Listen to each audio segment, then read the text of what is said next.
Hey everybody, welcome. I'm Lori Hoberman. I chair the MIT Enterprise Forum here in New York City. And I also head up the emerging company venture capital practice here at Chadbourne. So I have to tell you, it's our second time we're doing this format for an event. And I gotta say, I don't know whether I should sit up here and sing Kumbaya or whether we should all join hands and have a seance. But it's certainly a different structure for the room, which I really like. It's not lawyer-like, which is kind of cool. So welcome. It's great to have you here. I want to introduce our two masterminds behind this structure, this type of event, Katja and Richard. They are your leaders. Should I call you the leaders? Yeah. That's why they get to sit on the big chairs. You could lead the Kumbaya, the rounds of Kumbaya, right? All right. Okay. So we're very happy to have you all here. Dick and Katja will tell you a little bit more about the format of the event, and I will tell you a little bit, I guess, about our first among equals. Is that? All right, so I'm shutting this mic off now. Welcome. Great to have you here. Enjoy. We should move up just a little. Hi, I'm Katja Bartolmes, and I'm your host tonight, together with the very excellent Richard Reisman. And I'm very happy that you all came out here tonight to our second installment of the Future of X Think Tank series, an event that looks at tech perspectives for changing industries and changing audiences. Tonight we'll be looking at advertising. I personally really like advertising. Don't you like advertising? Is that why you're here? I am also very susceptible to it, and so I want to share just a little story that I think is very apropos for tonight. Just last week I really wanted to buy a gator, the all-terrain vehicle, not the animal. Even though that would also be nice, I could keep it in my bathtub. I had watched a lot of Hulu on my iPad, and they kept showing me this fantastic, exciting commercial with these cowboys and their animals. And they were driving in a gator, like through the rough but very beautiful landscape. And there was always a sunset, always a sunset. I really wanted a gator. And I think in many ways, like this is very apropos of at least some of the challenges that advertising faces today. The question of reach and relevance. Yes, I got very excited about that gator, but I also live in urban New York City. Yes, I got very excited about the gator, but I also don't have a driver's license. So while it reached me, it was not exactly relevant. And I look forward to kind of discuss and find solutions and answers to challenges such as that one. But before, I want to just share a few words about the think tank format that we are sitting here in today, or as Laurie called it, the seance that is about to begin. We were thinking that the bright minds that the events of the MIT Enterprise Forum attracts would only need a little bit of catalyzing for great things and thoughts and synergies to happen. And so the idea of a think tank that knows no designated speakers was born, the Future of X. And so we are sitting here together, and we will have different stakeholders of the industry in question. Today it's advertising. We have fresh and seasoned innovators in the space. We have entrepreneurs that are currently monetizing the space. We have representatives from within the industry. We have investors that provide the capital that helps to move the needle. And then we have overall very interesting and interested people that are fascinated about the industry and want to share in our discussion tonight. But before we get started, I want to thank Chadbourne Park and Lori Hoberman especially for the generosity and for the hospitality, so we can all be here tonight in our seance. And now Richard will share a few words about the topics and themes that were suggested and that we will be touching upon tonight. Let's go. Thanks. Also, I'd like to suggest the people who are in that back section, those are intended to be overflow seats. It's probably better if you can move into the main group, because the whole idea is to be in a group that's tightly interacting. Those are sort of if we were oversubscribed. So basically, please come closer. Yes. Yeah. There are a number of seats scattered around here, so please.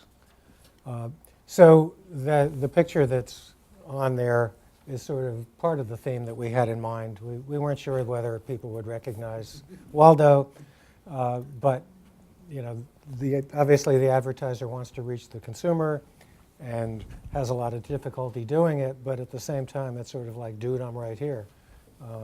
And the idea is that people really do want advertising if it's relevant and well targeted. There are people who buy magazines mainly for the ads in the magazines, if they're, the sport they're interested, or the glamour magazine, whatever it is that moves them, trade magazines. So the idea is that what we're dealing with is the game of finding the right people who want to be found by the right message. And so the two words that everybody talks about are reach and relevance. We want to sort of rethink how to do that given current technology and media. The way I like to think about them is it's sort of the two kinds of statistical error. One is missing the relevant prospects, reach. You want to get all of the prospects that you can.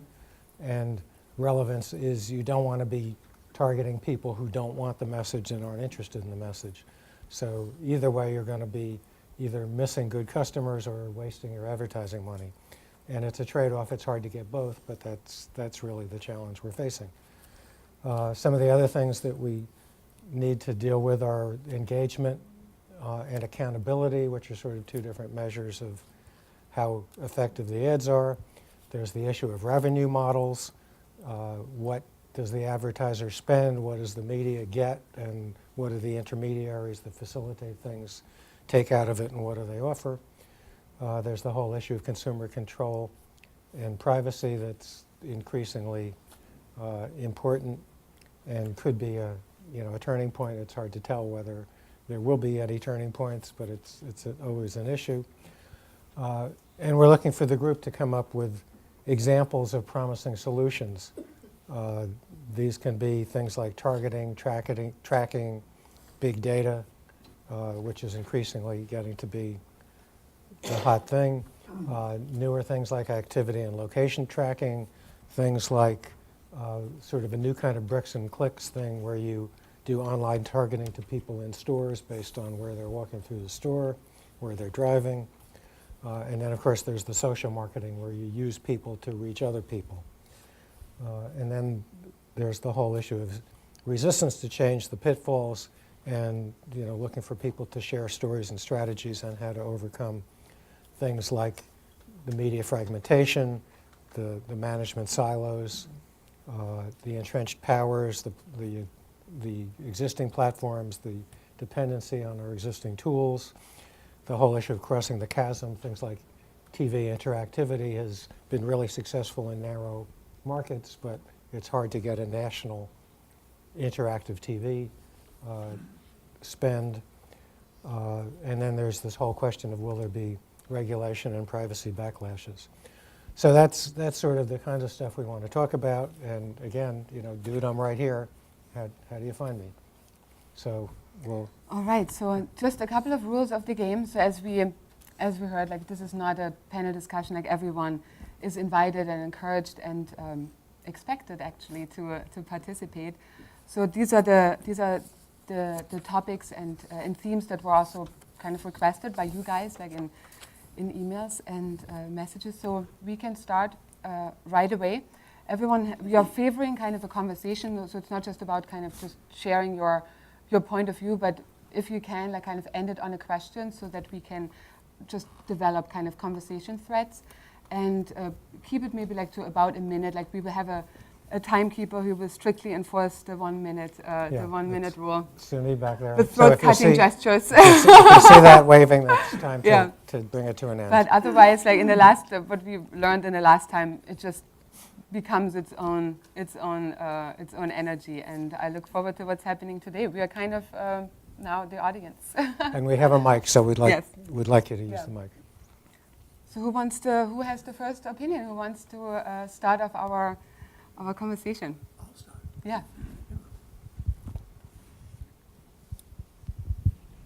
I'd like to speak about reach and pose a question about reach. I'm here because I have a long digital background besides. My ecological view, media ecological view of reach and the existential crisis that I think currently oppresses the media community and the advertising community, especially small and mid-sized advertisers, is born from the erosion of scalable, effective reach at the top of the food chain for the very largest advertisers. TV reach, as we knew it 30 or 40 years ago when Jed Clampett would open his mouth on the Beverly Hillbillies and talk to 60 million people, is essentially gone, fragmented, never to return. But the efforts of big brand advertisers to restore that reach and compensate for the erosion of reach at the top of the food chain, basically, in my opinion, is wrecking the joint for small and mid-size advertisers as these things trickle down the food chain. So my question is, how can we move the discussion of reach from a discussion of the supply side, of the supply of ads, where it really doesn't belong, to the behavioral side of the audience? Anybody? Did I see you? Yeah.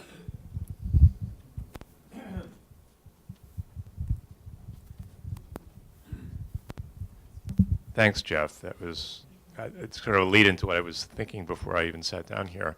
The fact that the term reach, I believe, is sort of, is an old one, and I question its relevancy. Because I'm operating in a world of search. My name is Mark Braunstein. We don't care about reach. We care about the number of people who are actively searching for our products and services so that we can deliver the messages which will compel them to take further steps. So, you know, the idea that you can sort of be so outbound in your thinking, that there's all this inventory, you know, there are all these people waiting just to be reached, and that, you know, we hope to encourage some of them to take some action, is directly opposite from the search world. And the last time I checked, you know, search is the #1 advertising medium in the world, growing by leaps and bounds. So I think people want to be people don't want to be messaged, I think, anymore. So the whole concept of reach and search, I think, are related and important to distinguish between the two. So.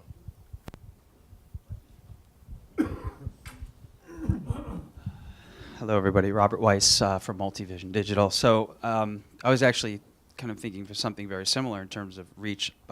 My terminology was distribution. Like, where's the distribution?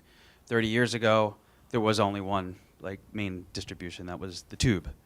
Now there is YouTube, which just turned 9 yesterday, by the way. And when you talk about reach, I would argue that you can reach 30 million, 100 million, 1 million or 500,000, whatever that is, on YouTube and any other channel. So when it comes to advertising, you have to take into consideration what the distribution is and then devise a strategy for that. Because advertising on Hulu, which is a great example, I love the commercials on Hulu, right? They're very, very creative. They did reach a customer, but it was the wrong person, right? Whereas online, they would never reach you because you're the wrong customer. So it's more efficient advertising. So it's still advertising, but it's a different strategy in terms of distribution. I'm Calvin Norman. I've got a long background. I used to sell television. I used to sell online. And I think this gets to the essence of a lot of things going on. The big word these days is big data and more efficient targeting, and the efficiency becomes a big issue in here. You know, because what's happening is you're able to better and better hone in on people who have exhibited some kind of interest in your product. But, you know, the other side of everything is everybody used to want to talk about the funnel. And the role that television played was that unduplicated reach. You could let people know that your product was out there. And you used to get the calls from people, if I give you $5,000, how much money am I going to make? And I couldn't answer that question. I said, look, if it wasn't working, nobody would be doing it. All right. But the example is vacuum cleaners, you know. Now, how many of you in here really need a vacuum cleaner today? So you don't care about it. But the television commercial purpose was to stick in the back of your mind that the next time you need one, 6 months out, Dyson's pretty cool, you know, and if you eliminate that aspect of things, you're cutting down on your potential market, you know. So the problem with online advertising and everything else is it's a lot of duplicated reach. That's not what television used to offer. You could get this big swath of audience right up front. The game has changed, and you've got to change with it, and the balances are going to work themselves out over time. But you just have to, you can't rely on straight up reach. You're going to have to get that through many different methodologies. One of the reasons why I brought this topic up was because I really question the mythology of digital efficiency. I really question, I've just witnessed over the years as the click-through rate, which everybody used to love and adore and tout in their promotional materials, when the click-through rate was clocking around at 5% at the turn of the 21st century, everyone was in love with it. Now that it's clocking along at 0.05%, 100 times less than it was, and it's basically operating at statistical zero, no one can sell it anymore, which makes me question not only the efficiency of the vehicle and the medium at large, but also our interpretation and usage of the word metrics as something that works as opposed to something that can be sold. You were right about the distribution. It goes back to the content you're sending out. That's the main thing. What is the content? Once you have the content and the distribution mechanism, we're sending ourselves over the internet, through the spectrum space, and over satellite. So we're reaching the world in our audience. But the key is, what is the content we're sending to people? Do they really want that content? Have you done the research that they'll really take it down? They're really looking at it. Then comes the advertising. So I'm working from a BBC model, so that's the only way, with the iPlayer. I don't know if you people know the iPlayer. So that's what we created, and it goes back to that, and we've done very well with it. The content that's driven, which it should be, instead of all this fluff that has been dumped on them for no apparent reason, the content that they've chosen to go after is what the individual wants. And more, that's why cable is becoming obsolete. That's why the music industry, the movie industry, all these things they're having to adapt to the user for the first time, not the other way around. And so just like what Frank is pointing to, if the content is not there, advertising is irrelevant. And so the advertising becomes not really advertising, it's something that the user is choosing to seek out, which goes back to, I forget who had brought that up before. It's not so much about reach, it's more so they're grabbing it themselves. They want it. They know how to get it. They're informed more than they've ever been, and they're going to go get it because they want it, and then they'll get it. That's why Amazon does so well, because they've got everything, and they have their movies, and they have their shipping, and they've got everything you want in one umbrella. So they're providing the content that the individual is looking for, whether it's a product or something visually stimulating or whatever. They've got it, and so they will seek it out. And so you can't really try and spin that like, here, get this, when they want that, and they've typed in specifically X product, model number, blah, blah, blah, blah, blah, for the best price I can possibly find, because this market over here in the store is, twice as expensive. So that, so the question, I don't know, but go ahead. Adam Meshko with Single Touch. I'm really commenting to you saying that in the digital space. And the reality is, content is king. I think that is definitely happening today. But where people absorb this content is even more important. So 30% of people are consuming content on a daily basis on mobile, a perfect example. And CPG companies are drastically changing their marketing budget from TV, your big CPG brands are now moving from TV and moving it into digital, both YouTube and pre-roll and mobile and social. And the real reason for that is not because TV doesn't work, it's that they can take money and put it onto the bottom line and reach the same amount of people and get the same amount of brand impact. Maybe not incremental impact, but the same amount of brand impact and same kind of sales at a more efficient cost. So, that kind of goes along with, you say the you say that performance is going down. I don't believe performance is going down. I think people might not be interacting with these ads as much, but I think from a performance standpoint, it's going up. In the back.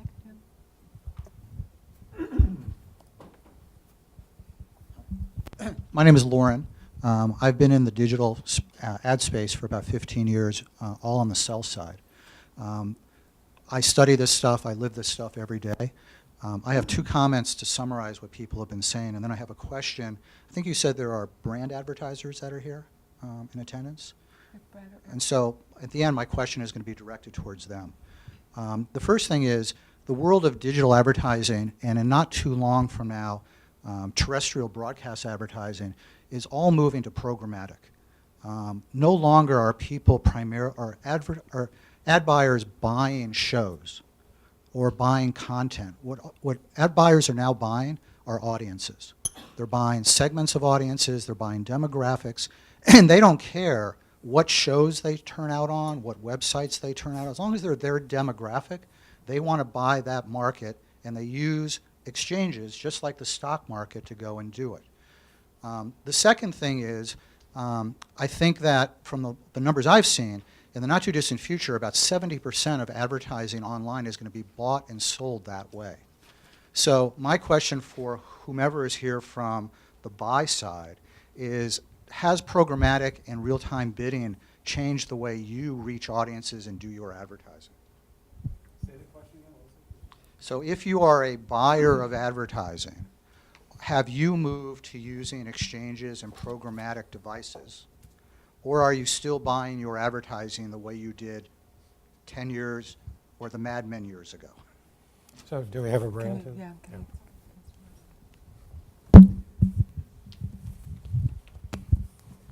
I'm Marissa Thalberg from the Estee Lauder Companies.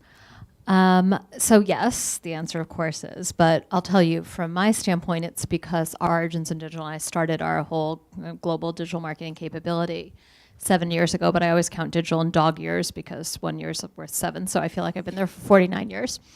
And our roots in digital were really more first e-commerce as a channel as opposed to CPG, where it just became another communication standpoint, which has been both a blessing and a curse in that our first competency was thinking about how to use digital advertising and marketing to drive e-commerce sales, and then secondarily now, and as we've grown it to social.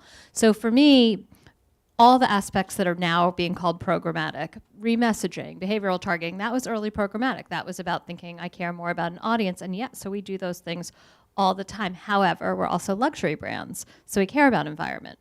So it can't be one or the other for us. We have to do both, which is why, from my standpoint, even though lots of companies are pitching us and taking some very influential and not very well-informed executives that we have and convincing them we should just eliminate the agency, but that's not going to happen. We're a $10 billion plus company with really well-established brands, and we're going to entrust professionals to be intermediaries in that and to understand how to put the human judgment on top of the network buying, because we're never just going to think of ourselves as auction buyers. And also, we're still going to buy direct to a site from a Refinery29 or an InStyle.com, because that also creates special programming and marketing integration. So I think the summary answer is it's just complex today. It's a lot of different things. Everything everyone's saying about content, I completely agree with too. And also, what is advertising? I mean, I had to convince my company that Facebook was a place to go for community engagement. Now it's basically a paid platform for advertisers. So now, just when you've educated everyone on what it is, the game has changed. And all that has to be in our mix as from the client marketing side, we have to be thinking about all of it.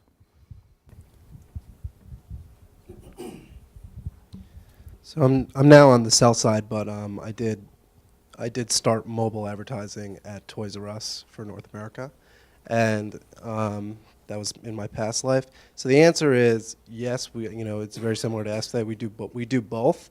So there are certain sites that we know Endemic Mom is on, that we need to be on, but we were very focused about buying an audience. So using demographics and location targeting to find prenatal mom to register for Babies R Us registry, where you just can't get that on all the content sites. From holiday campaigns, we were audience of parents, but also using other kinds of media,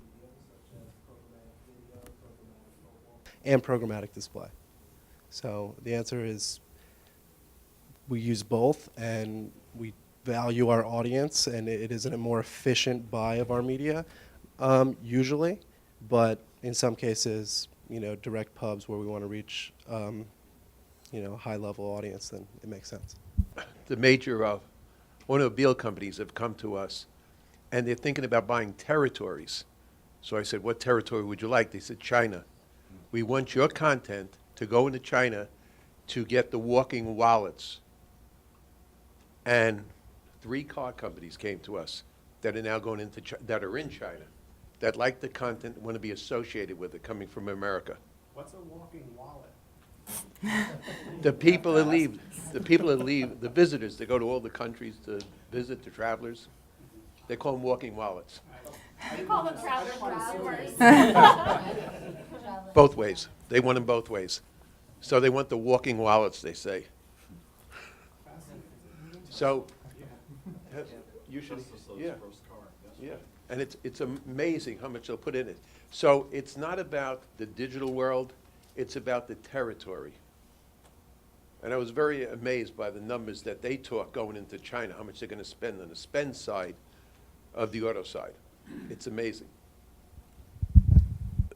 Programmatic now is becoming a way where an advertiser can actually go and self-select their inventory and then slice it and dice it any way they want, and then use algorithms to literally pick and choose when audiences are going to be the most, not only when they're most effective, who they are, and take like search data and other sorts of intent data and behavioral data and even offline data, and be able to bring it into the digital space and be able to then buy those audiences effectively based on where that particular user is in the consumer journey for the product, and being able to tie into all these different data points. So yes, unfortunately, the algorithms are still fairly imperfect. My company's working really hard to try to make them better, but it's tough because in the world, for example, of cookies, where you have for example, a shared laptop at home, a woman uses it, a man uses it, your kid uses it,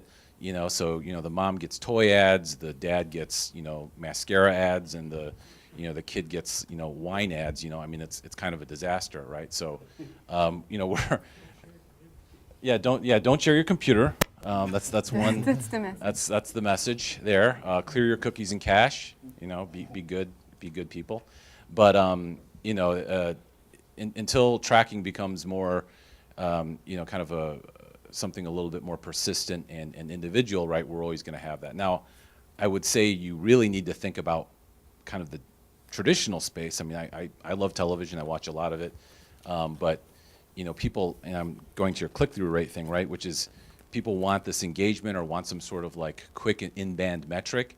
Well, what is the metric in TV, right? You buy a GRP and whatever. So anyway, I don't have a question. I'll just pass it to somebody else. I'm Brian McFadden, and I've been working with publishers and content providers for quite a while. And I think one perspective that's missing is the viewpoint of the consumer of the media or the content. And there's a sort of a conception or a perception that advertising is just an inconvenience or a necessary evil. But in reality, it really enhances the experience of somebody that's consuming media.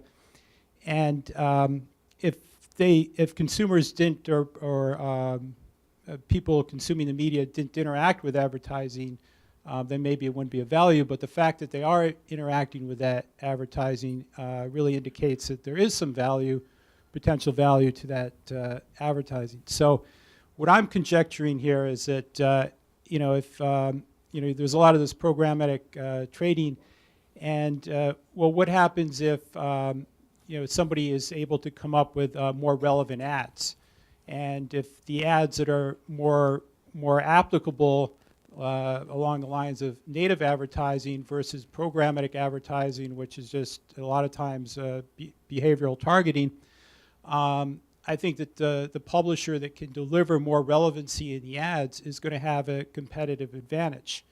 And in the long term, that competitive advantage is going to limit the applicability of programmatic trading, where you're just targeting an individual, irrelevant or not considering how that ad is impacting the consumer of the content.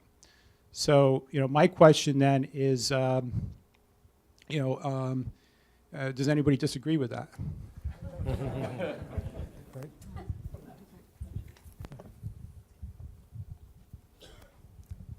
Hi, I'm Greg Lang. I work as an independent management consultant with media companies, and have been watching some of this sort of careen off the walls here and gain speed recently, especially with Tony and his algorithms and some of the more effective ways of placing these things. One thing that comment brings to mind, I think there's much good stuff in it, is I was thinking the other day when Yahoo was promising a big new broad effort to integrate its advertising much better with its sites and monetize this, and yeah. Native is what popped to mind for me, because native is a very different thing on Yahoo Food than it is on Yahoo Finance. And I don't much care where various guest recipes come from on Yahoo Food, whether they're from advertisers, whether they're from independent writers, whomever. I care a lot where the financial stories come from on Yahoo Finance, and if it's not made very clear to me what's independent editorial content and whether the source of it is a paid advertiser or not, that doesn't help at all. So I think your point about the sense and the spirit of the viewer and consumer of all of this is very important, and it can even vary within that narrower range under what Yahoo is now proposing as a single sales effort. Sites and content providers are going to have to consider that very, very carefully, or they're going to scare off more viewers, listeners, readers, consumers than they attract, and the advertising is going to go away with them. Disagreements?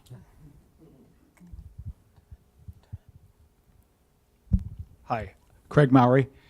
My company Emulation for 15 years has been working on increasing opportunity and developing methodology for enhancing user willingness to engage with advertising, user receptiveness. And the question a couple back, I'm going to ask a question, just get more broad with all of this. There's sort of a default assumption with all of the targeting and all of the volume and relevance, which is a huge word that's used a lot. We find that there's an entirely separate factor in willingness, which is, you can get the spoon there with the honey on it, but how do you get the mouth open? How do you get the baby to take the medicine? And so my question to the group, we by the way, our ad platform, people like Pete being Waldo, is literally an engine of user willingness and a solution to user privacy in advertising. And so my question to the group is, what are your thoughts about the difference between relevance and user willingness to interact with advertising or receive it, and how might we look at that as a separate value point, and also what does that bring to the table? I'm Howard Bowl. I'm with a company called Hobo. The question is, everybody gets onto, goes to YouTube, right? Hangs out, watches a video. I spend way too much time on it. How many people watch the ads? When it says like you can click through in 3 seconds, 4 seconds, or 5 seconds, how many people will like wait and click through so they can watch their content? I'm just curious. Like, a lot of people do that, right? Does anybody actually watch the ads on YouTube? I usually skip it, but it depends on the ad. If they can grab you in 5 seconds. And that's the point that the gentleman over here was talking about, which is content. You know, I used to be in the music business before I started my company. I had a hit record. You can find it on YouTube. And, and by the way, when I started out in the industry, we were all playing live music, and then there was something called the Linn drum. How many remember the Linn drum? Anybody remember the Linn drum music? Okay, so that was an electronic drum. You program it. Drummers were like freaking out. They were like, oh my God, this Linn drum's going to take our job. Well, guess what? It didn't take everybody's job. It only took the lousy drummer's job. And that's something to think about with advertising, because when you look at these things, I think that people have to step up their game, because people don't have time for this. So you better know what you're doing, and you better be saying something that has value to somebody who wants to hear it. Otherwise, they're going to get wise to this real fast, like they did on a couple of recent things that happened. I won't go into detail, but it turned out to backfire. And it backfired because you got a large group out there with many opinions. So anyway, thanks. Ron, do you still want to? Hey, Ron Robinson, Company's Beauty Stat. We provide shopper marketing content that drives a path to purchase for beauty products, and our big clients are Walmart and L'Oreal. But one of the things I want to talk to you about is the authenticity of the content. One of the things that we do to make sure that our native advertising is real is that we actually show the consumer in real life what's going on in terms of beauty, before and after photos, video, really showing the consumer stripped down, showing why the product is working. So it's not just, hey, it's great, but this is why. So I think what the trend now we're seeing is more of that, more authenticity, more breaking it down and showing what's real. And then consumers can buy into that. I think they're seeing that, okay, I know this is a sponsored paid ad, but they're really showing me and educating me. So it's creating a story that's authentic, that drives to, in our case, we're driving towards a path to purchase, and we're measured by that metric. So I guess my question for everyone is, what other metrics are you guys looking at and measuring in terms of advertising? What are your people that you're reporting to, what are they asking for, I guess is my question. And in terms of what's important to the advertisers, it's really engagement, right? We can't really measure on impressions, because let's be honest, a display impression is something I'm running away from. But I'm engaging, you know, the ads that I actually watch on YouTube is something like Will It Blend? I don't know if anybody's seen this, but it's a guy that throws iPhones into a blender, a Blendtec blender, right? But I'll watch the whole 2-minute video because it's kind of interesting. And, you know, I think that engagement is something that's really important, as well as the storytelling aspect. You know, a funny example that happened kind of on the way here, I saw an ad in the subway. It was for a payment company that I'm not going to say, but that was the only ad that they ran into, right? And everybody's like, what is this payment company? It starts with a V, ends with an O. I won't say the rest of it. And everybody's so confused. But at the same time, if you saw a same billboard, a same snapshot advertising that doesn't tell a story of 2 cavemen with a broken car in the back, I don't need to tell you what that is. You all know, because in your brains, you go back to television, right? So I guess besides television and besides the written word, I mean, have there been any other kind of storytelling devices that you guys have seen out there, you know, that kind of work in the native space? I think both of you brought up very good points, and I was talking again about this just earlier, and I think an important factor that is relevant to the creation of the advertisement is the truth, the real component, and also the effectiveness of that reality to the viewer. They don't want to be sold something. They want to have a story told, much like their, you know, whatever, their TV show that they love, or, you know, whatever, their movie that they go see, whatever, da-da. If you can't grasp their emotionality, then they're not going, and that's been the case with advertising, period, but because of the short attention span, because of the medium, so all of the mediums should be able to tell the story. In regards to what you were asking, that's up to the capacity of the creative side, in my opinion. If you're not able to grasp what medium you're working with and then tell a story through that, well then, in my opinion, you're not very efficient or effective at your job, which is to convey that message somehow and tell that story. And so, but in bringing the truth to that, blend it, or, somebody, I don't know, walking their kids down the street in a stroller and then something happens and whatever, and people are like, oh my God, whatever it may be, whatever grasps that person, that's what's relevant. So if you're able to understand the temperament, the psychological dynamic of the end viewer based on these algorithms that get you there, based on the story that's being told, based on the reality that you're delivering, based on all of the above, the substance and the transparency behind what you're doing, then you're not really needing to sell anything, which was my point earlier. The consumer now knows what they want, and they'll go get it. So if you give them a better reason to have it once they get there, you've got them for much longer than you may have ever had before. So, I'm going to add on to that. The other things, a lot of things that we do are with contests and promotions, things where consumers can vote, they can try to win a prize package, etc. One of the things that Marissa's companies do is with your Mac brand is your Mac by request, where that brand, they have consumers voting in which of their favorite discontinued products would they like brought back. And the company delivers on it. So that's a fantastic way to engage consumers and sell product at the same time.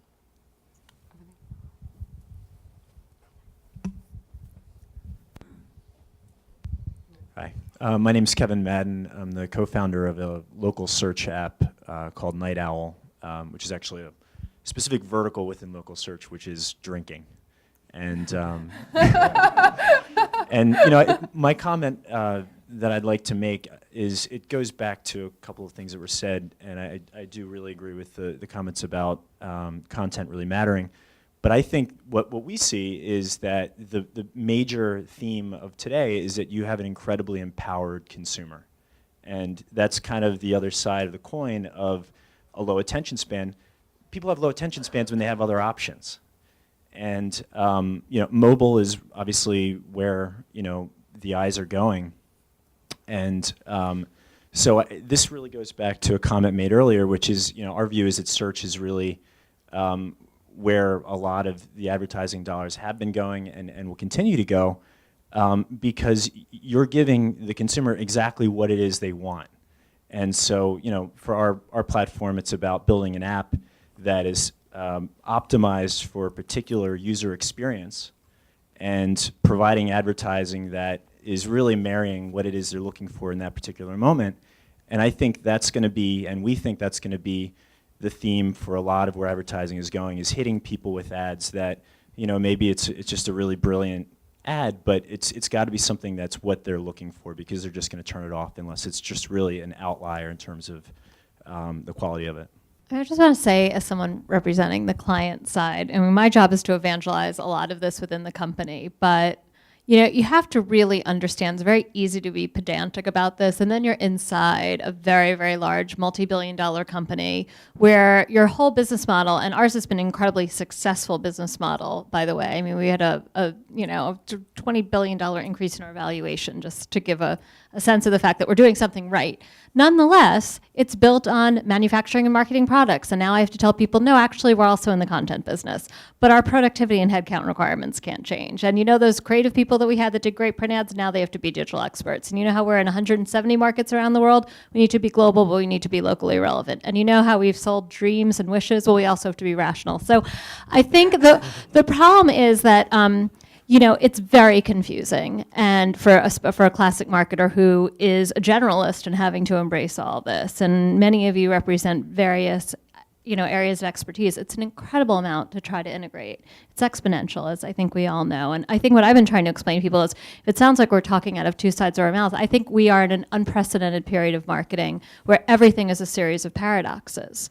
So, the only way I've sort of tried to message that back is to say, at least if you understand that they are effectively paradoxes, that you can start to embrace them as opposed to just feel completely, in a sense of discord about them. You have to plan further back to be real time. You have to be global to be local. Sometimes we're an advertiser, sometimes we're a publisher. So sort of just an appeal to and also a question, how are, those of you who are actually, trying to pitch to clients like ours or work with clients like ours, it's really important to try to, I think actually we need to find a way to create some sense of the chaos for marketers in order to bring it together. Because I will tell you, the number one topic of conversation in our company right now has moved to omni-channel and this idea of integrated touch points. So that's the thing now. If you want to get anyone's attention in my company, like come in with a really meaningful pitch of how to bring it all together. So sort of a question. I hear a lot about that from our clients as well.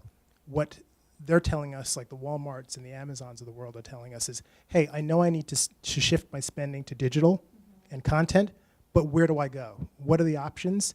And what are the case studies? So we have to be, you've got to be armed with case studies. You got to show what you've done, what were the metrics, how did it deliver, what were the sales, what were the impressions, what were the registered users, whatever the metric is, you have to come armed with those things, and be with the right level team that's willing to do a pilot program with you to get in. I've seen things from two sides of the fence, right? Both from the the investor lens, right? What drives value, as well as from how do you service the client properly. And so I think the case study that comes to mind is really if you think about ad budgets, it's almost like a financial portfolio. You cannot put one formula across every brand. Every brand has a different risk just like in your financial portfolio, where you are in your life and what kind of risk profile you have, it completely shapes how you allocate those dollars, right? And so I think each brand, you have to look at what is the addressable market. If you're AT&T selling wireless phones, the addressable market is the world. You have to put chips across every one of those verticals, right? Whereas if you're going after a very specific service that is, providing high-end consulting solutions in healthcare, that's a very different vertical. So I think the integration is important. And the question that people are struggling with now is just returns, right? I think the first question was, is digital really worth it? I think over the last 5 years, everybody's seen that you have to spend money on digital. A lot of the feedback we're getting is, I'm spending money on digital, but what am I really getting for it other than knowing I have to put chips on, in digital? So the question that I have now is, from a return standpoint, how do brand companies, how are you pressing your agencies to show you the return? Because that, I think, at the end of the day is what's driving. I mean, we've worked at Merrill, we help Viacom, CBS, a lot of these companies figure out how much of their time they spend on, traditional versus digital. Digital's growing, but it's not as profitable, right? You may have a good mobile ad, but how are you monetizing it? People really haven't cracked that code yet. So from the brand companies, brand advertisers, I'd like to hear, how are you pressing your agencies on showing the results? Do we have somebody on that question? So I think the answer here is that the subject matter expertise has to be on the brand side. A lot of these big brands, and coming from a retail background, they don't share that level of results with their agencies. And I'm sure, most media agencies today are working off of front-end metrics to see how successful their campaigns were. Personally, when I was on the brand side, I really didn't care about front-end metrics. I really was looking at same-store sales lifts and how much money am I driving both the pre and post period on my investment. Used to be you do a freestanding insert in a newspaper and it drove X times number of dollars of that investment, and you're starting to see that shift not work anymore.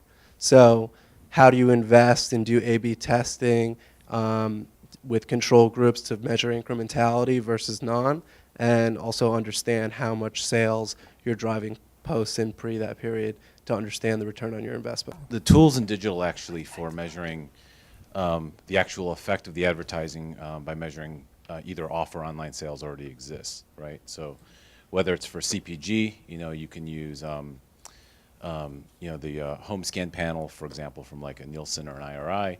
For retail, right, they can directly do CRM database. I mean, I don't want to get too technical, but the fact is the technology is there already, and it allows you to actually directly measure the impact of digital advertising to your sales. And I mean, I get the kind of confusion and all this other stuff where people are saying like, well, how am I really understanding my digital advertising spend and how that ties back to ROI? And I get the whole click-through rate thing.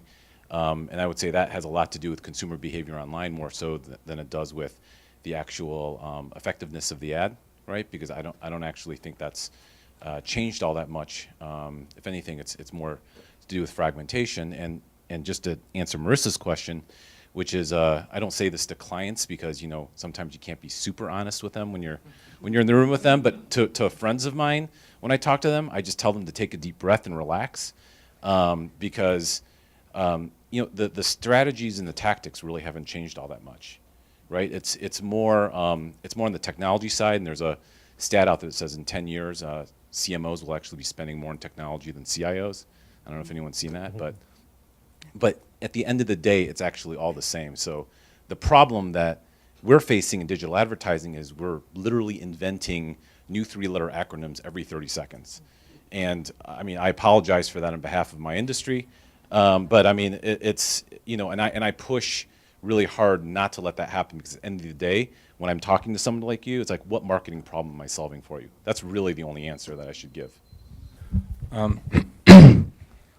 To comment on your point, and also actually Tony's as well, the brand aspect, I think, is completely relevant.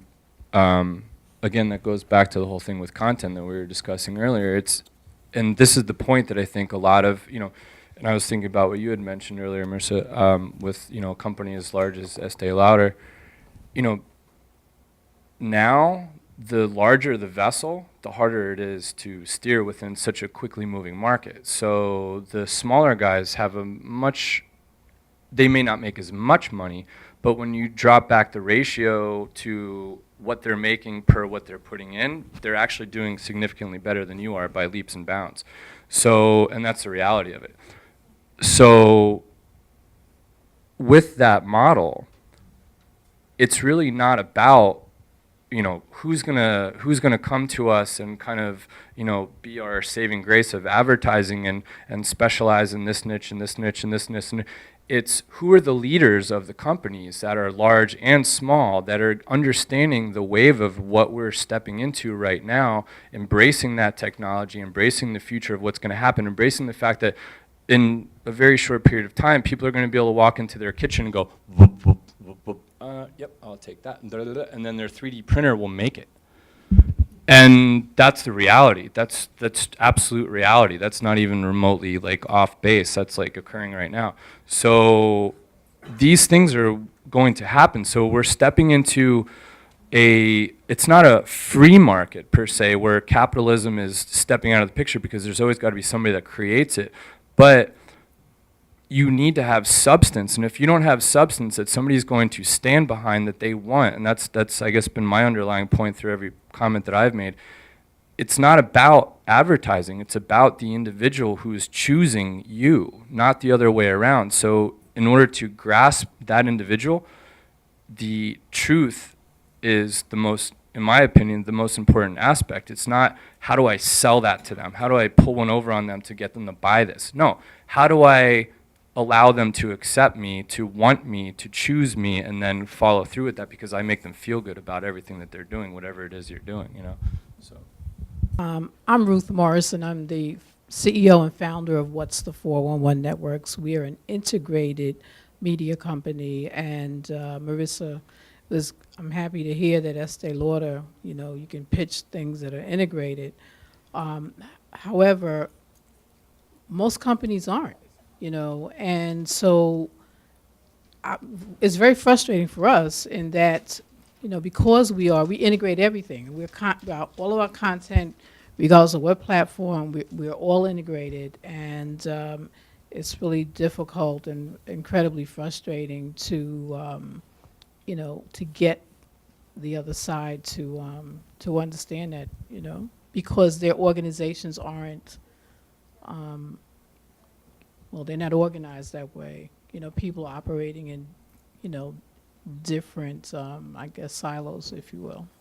So, if you could find a question in there. I'd like to give you an example of what has happened. We just got a call about a month ago from two of the major motor companies that are in China.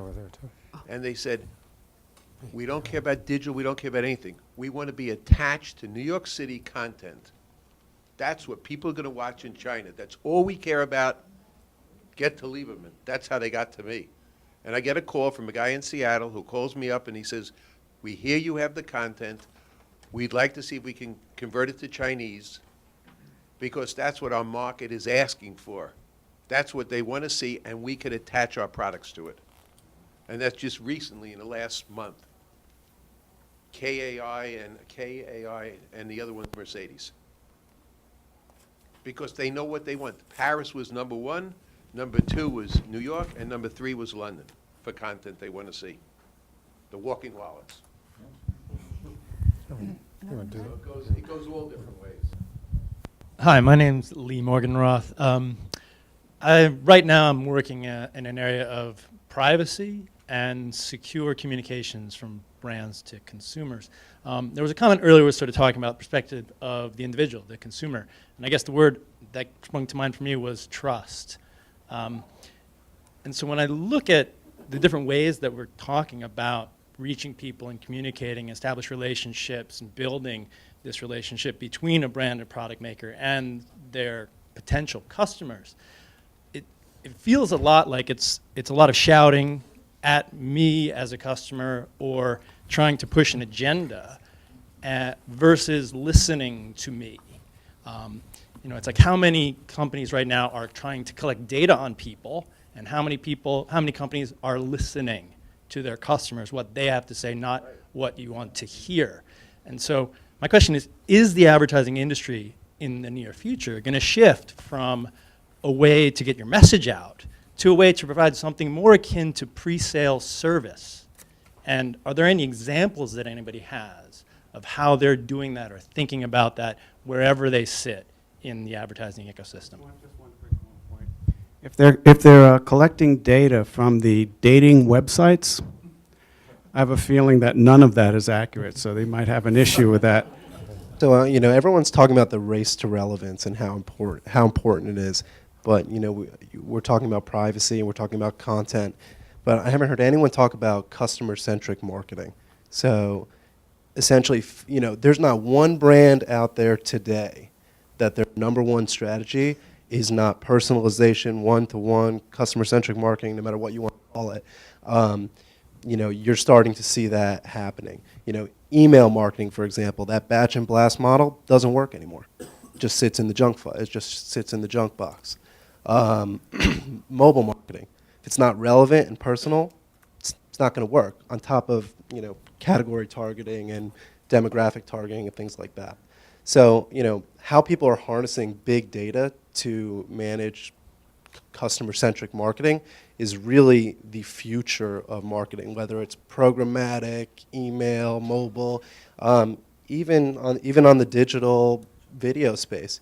As that kind of evolves and it's more of a one-to-one relationship, then they're not going to be the first person to hit that skip sign on the YouTube or close out that ad while they're playing Candy Crush. I mean, that's if it's relevant to you and it's your customer, then that big data will drive results.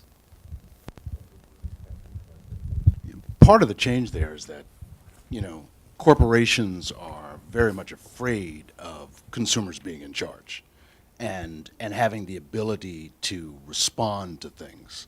The whole thing about social media is if you have a bad product that goes out there and you all of a sudden start getting blasted with it, how do I respond to that? How do I deal with that? The other thing in terms of all the data stuff is the promise of data in the digital space is that you can get the scale and the reach to finally start stealing dollars from the television market. Nothing can sum up everything where this is concerned, but it's gone from sort of a game of checkers where the easiest thing to do was to throw tons of money on network television and get stuff out there, to it's really very chess focused and trying to figure out what your media mix is, how you tell your story, and quite honestly, stories are told best through 30-second ads. And then, you can reference those 30-second ads in other mediums, and there is value to an impression, even if you never get a click-through on it. You know, if it registers in your mind, if you've seen the brand name and it relates to something else that you've seen, there's value in that. And for every different product, it's very different selling a Swiffer than selling a Dodge Ram truck. And there's a different mindset that goes into everything. There's a different amount of research that has to go into everything. There's a different amount of storytelling that has to go into everything. And it's just one big mess. And you've got to figure out what the different elements that you need to put into place are, and it's going to vary by product and by company, and that's just the way it's going to go. And it's going to keep changing. That's the other thing that freaks everybody out. I'm going to throw this conversation into a totally different direction now, and I have a question. We've been predominantly, actually 100% talking about consumer, business to consumer advertising, right? What about the other side of the coin? Business to business advertising, right? So back to the question, what is the future of advertising for business to business? Does anybody have thoughts on that? Good evening. My name is Michael Edelstein. My company is called Minds and Motives. Kind of like Jeopardy, I think I'll start off with my question. And the question would be, what is behavioral? And I've heard that a few times tonight. Apparently, it's a word we hear a lot. Behavioral actually means, when people use the word behavioral, they're essentially referring to clicks. They're essentially referring to what people buy and where people go and things of that nature. And to me, when I say behavioral is really, and we're talking about the future of advertising, to me, when you crack that, you understand behavior, that will constitute the biggest breakthrough in advertising. My background is working as a creative manager and director for the biggest brands in the country. I started at Ogilvy and Mather. I worked at McCann Erickson and Gray. So my background is working with big brands and also smaller companies. And what I've seen is that a lot of the strategic basis for communications, whether it's big accounts or small accounts or business-to-business accounts, is really misdirected. Because essentially what it comes down to is behavior, but that behavior needs to be based on truly understanding people. If we're speaking, and I think we're all talking about one-to-one communications and individual level marketing. So really, we're talking to individuals, and we know that they are more empowered today than they've ever been in their lives. And that speaks to business people too, whether you're speaking on a business-to-business level. So what I'm suggesting is that the challenge then is to understand how people think. And if you were to ask people that, if you were to ask them why they're buying this or why they're buying that, and they gave you the answer, it would be false. And why is that?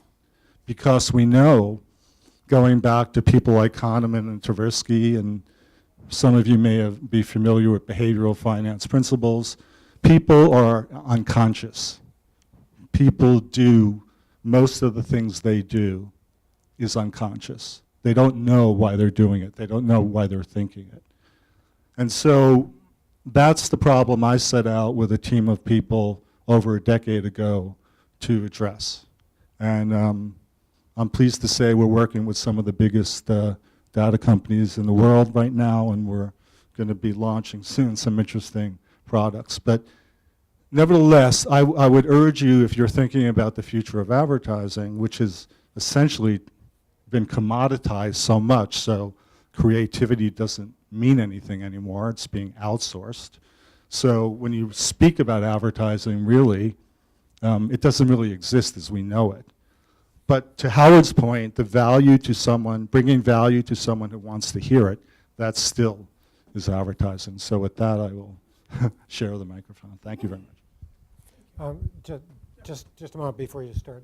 In a few minutes, what I want to do is try and raise a related question, and you've sort of set the scene for it, is do we have any breakthrough solutions, whether they're technological or otherwise, you know, that, we'll go ahead with yours, but then I was think just wanna- going to, my thought about behavioral is that in order to understand, the first thing we have to understand about human behavior is that it's not just a function of conscious versus unconscious. That's the easy part as far as I'm concerned. The more challenging aspect of behavior is that it's mostly irrational, and that we spend so much time and money and effort trying to justify shitty decisions that we made 5 minutes ago. And in order for us to, because human nature is essentially irrational, and all consumerism right now, almost every consumer decision is essentially irrational. For that very reason, it sort of defies our ability and our efforts to quantify and measure things and juxtapose them against the irrational elements of ourselves as human beings. We see it at work all the time in the financial markets. What's the difference between a bull and a bear market? Faith. Something irrational. Yeah, exactly right. Yeah. So my question about behavioralism is it worth the investment to try and chase down an algorithm that will somehow decode irrational behavior? I think our companies, we're a B2B and a B2C, and I think the question about what's the future of advertising, I think the big thing is education. Consumers want to learn something, and I think it's our job as content creators is to teach in a fun and a compelling way. And I think we all know BuzzFeed and what they're doing, how they're changing how content is digested. It's fun. It's like you've got to click on that link. You can't resist. We do a lot of that as well, and I think that's how we are trying to appeal to our brand clients as well as the consumers. Irresistible content that's going to get them to read and take an action. Any other thoughts? You can actually predict that someone's going to do something irrational and actually figure out what that irrational behavior is going to be based on the data. There's another thing too that's also important, which is when you start looking at data science, is that you have to really understand the difference between causation and correlation. Believe it or not, in advertising, sometimes you just don't give a crap about causation, because if I know that for some reason when someone reads a ton of pages on rodeo clowns, they seem to all of a sudden start buying brown shoes, do I really care why? No, I'm gonna just, if I sell brown shoes, or I'm Zappos, right, I'm just gonna buy the crap out of rodeo clown content because it seems to work. So it's just something to think about, and I don't have a question. I think a lot of our decisions are based on emotions, which comes back to content. And I think a lot of the new ad formats out there, I mean, as human beings, we haven't changed in the last 5,000 years. It's just different ways to deliver messages to us. And most of the new ad formats out there are all about the what. About, hey, here's a new car that you should buy. Here's the stats on it. Miles per gallon, blah, blah, blah, price, da-da-da-da. And very little people focus on the why. And I think that's why a company, and this is a cheap one, but Apple was such a great company in terms of marketing, right? Steve Jobs never said, here's a new iPad, which costs this many megabytes, gigabytes, blah, blah, blah. He said, here's 2 deaf people that can now make a phone call, right? Game over. You need one. $10,000, I'm in. So, and again, that's emotional, irrational behavior. And I think a lot of the ad formats that we see are all about the what. Hey, buy this, buy this, buy this. And so some of the new content that's out there, like a Twitter, a Facebook, they're using their mediums as a what, but I'm already following you. I know that you exist, Tesla or Mercedes or BMW. Tell me why I should buy that, right? And I don't think a lot of people are using the why correctly. So I guess that's my question, is if anybody sees an interesting way to use the why. Arlene Blatt, I'm an independent marketing strategy consultant.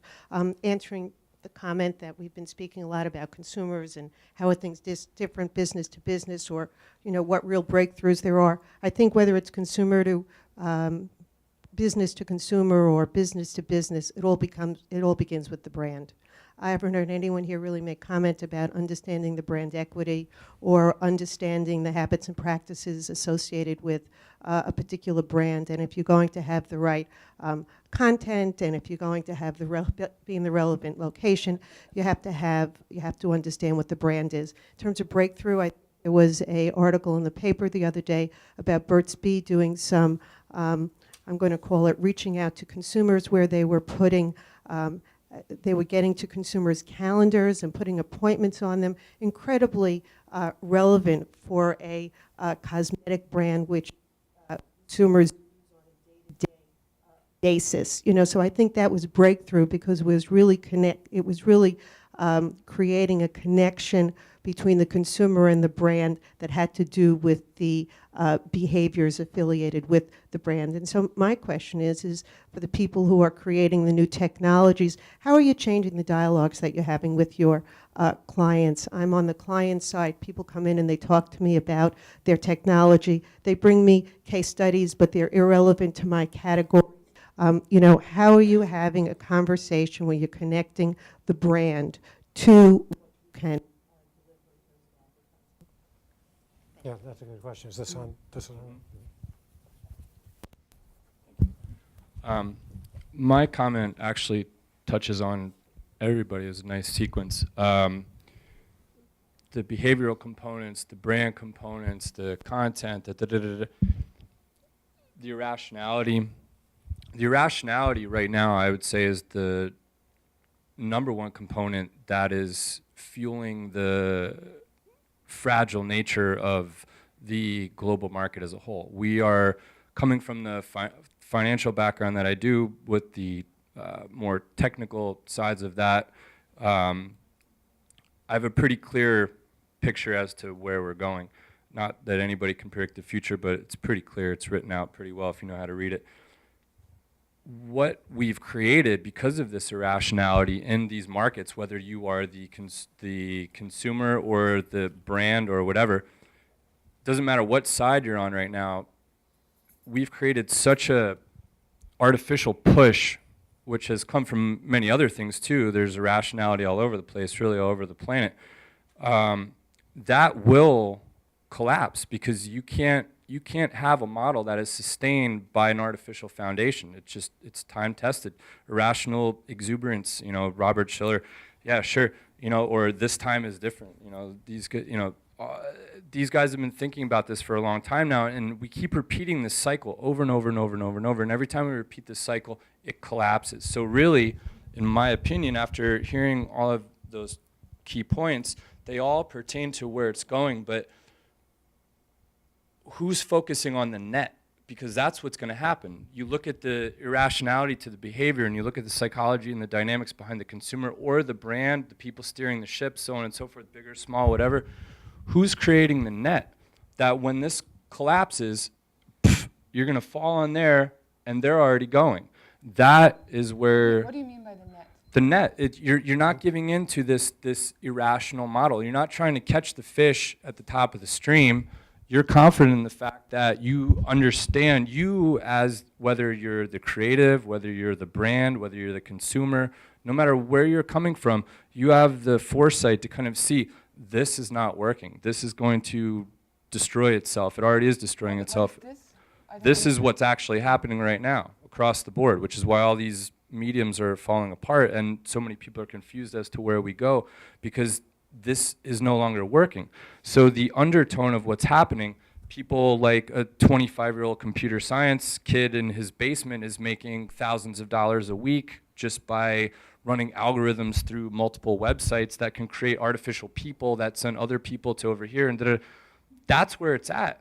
That's where it is at. And that's where it's going to continue to develop. The people, like I said earlier, being able to create their own product in their kitchen with their 3D printer and their floating touchscreen and whatever, that's what's happening. So there's nothing really to figure out over here. That's done.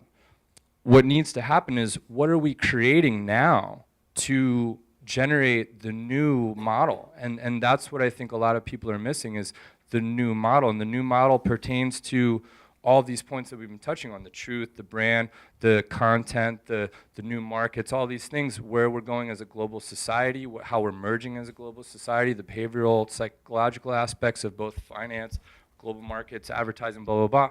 What do we do with that? And who's making the net? All right. Let's hear it. Yes. Howard is the answer. Thank you.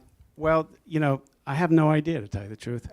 But I will tell you one thing, just to borrow another analogy. You know, I find that the internet is kind of like a snapping turtle. And you got to be really careful, and I think that's what marketers are finding out, that you say the wrong thing on the internet, or you present the wrong angle, and you're going to get flamed.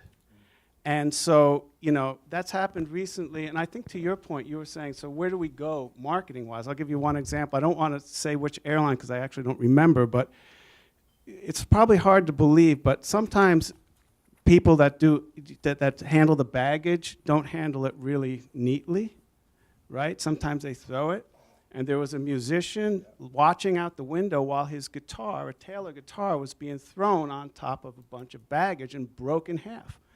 So he spent the first month trying to contact the airline to get them to fix the guitar.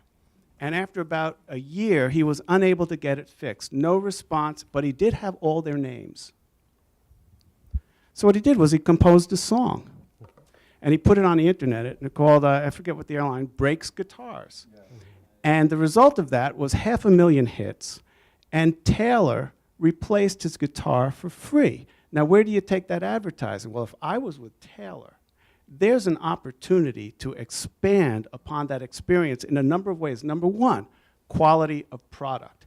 These guys stand behind it. I would wager that this guy that got the new Taylor is going to tell his friends, I love Taylor. And that is the most powerful way to market.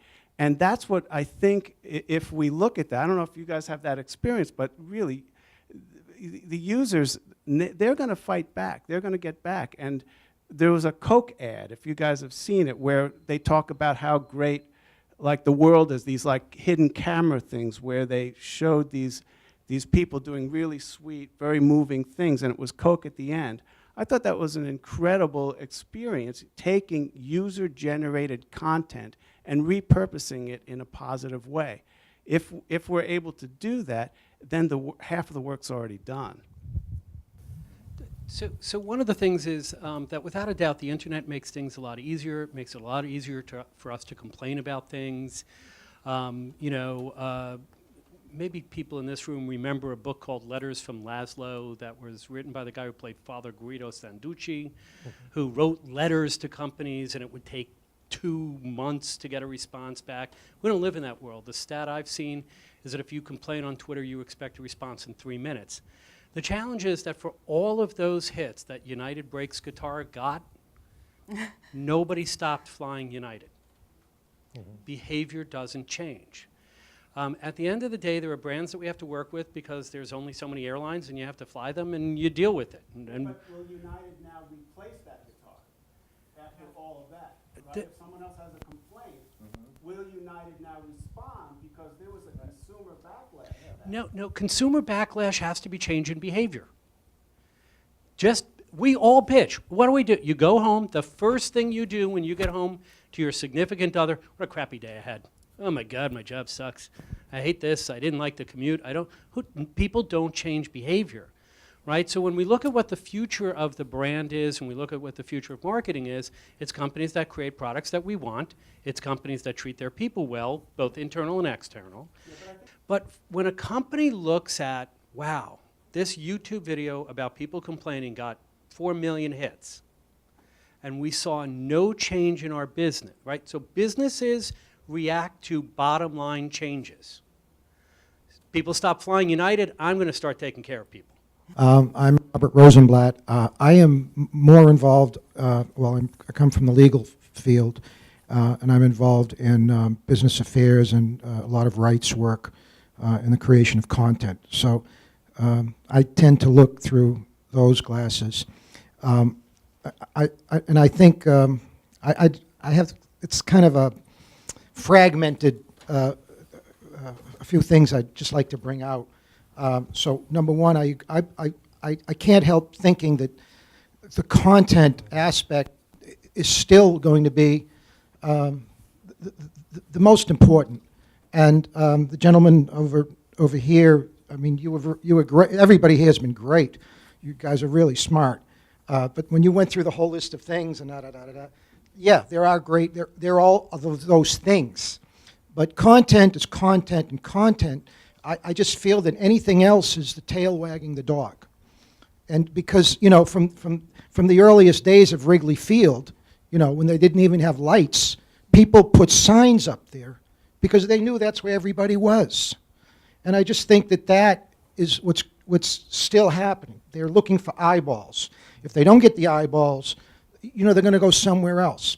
Thank you. Just to wrap it up, what we'd like to do is just sort of throw it open. If anyone, you know, in terms of takeaways, people who felt they learned something new or got a completely new perspective on something, we're sort of interested to see, you know, we've had a lot of interesting discussion, a lot of good points. So we, you know, this is not the chance to make your point again. But did you have your point of view changed? Yeah, did your point of view change on anything? You know, that might be sort of an interesting comment. Absolutely. But I mean, if you can give us a specific thing that you thought was important that changed your mind or gave you a new insight, we're sort of interested to hear that. A lot of people spoke up, but it was definitely, you know, a key number of individuals in this room that continually kept speaking, which I think will naturally occur. However, I think what I took away as one of those people is the perspectives, you know, and that's what it boils down to, again, on any of the sides of the equation here. All in all, what I think is the most interesting is that really nobody has it yet. Nobody, not even the people at Google, not the people at Apple. Apple totally dropped the ball. That's a completely another subject. But, you know, nobody really fully has it yet. The big data people, the behavioral people, nobody's got it. But what is really intriguing, in my opinion, to hear all these voices and also the bigger picture of what's actually occurring, it doesn't matter because it's just occurring.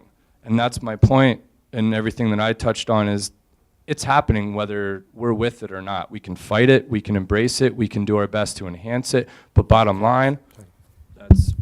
Okay, we have time for maybe one or two quick comments more. So here's what I learned today, and it hasn't changed. You have to be everywhere. You just have to be everywhere faster. You still have to tell your story. You still have to reach the person who's going to respond to that story. So I learned something, sort of. But it was very interesting. I think it's a little late to bring this up, but it kind of hit me late, that there's a lot of discussion about delivery, and I think content is the most important thing, because I think it's clear there's new delivery methods, and we're all consuming much more media in shorter time spans, and we need content. And I was curious what you said about Burt's Bees. I didn't quite understand what they did, but I'm going to look into it now. And what you said about content, is anyone sort of focused on different ways, opportunities to bring a message out that isn't just, you know, YouTube, Facebook? And I'd be curious to know if even L'Oreal tries to focus on something like the guitar situation. You know, is there a way, I guess, getting something to go viral, or like a message in an interesting, different way? I think what you said about Burt's Bees was like getting people to put something in their calendar. That's really unique and interesting, and it's not just like, let's look at YouTube, let's look at Facebook, let's, you know. So it's a little late for the comment or the question, but that's what kind of just hit me late in this discussion. Are there unique and more experiential ways to get people involved with brands? Good. All right, I think this is a good place to wrap it up. We've got more hors d'oeuvres and drinks, I think, so, you know, the networking can continue, and, you know, continue the discussion. So thank you. Thank you, everyone, and thank you also to our timekeeper and to our mic runner. Couldn't have done it without you. And a round of applause for all of you, because you made this happen. Thank you.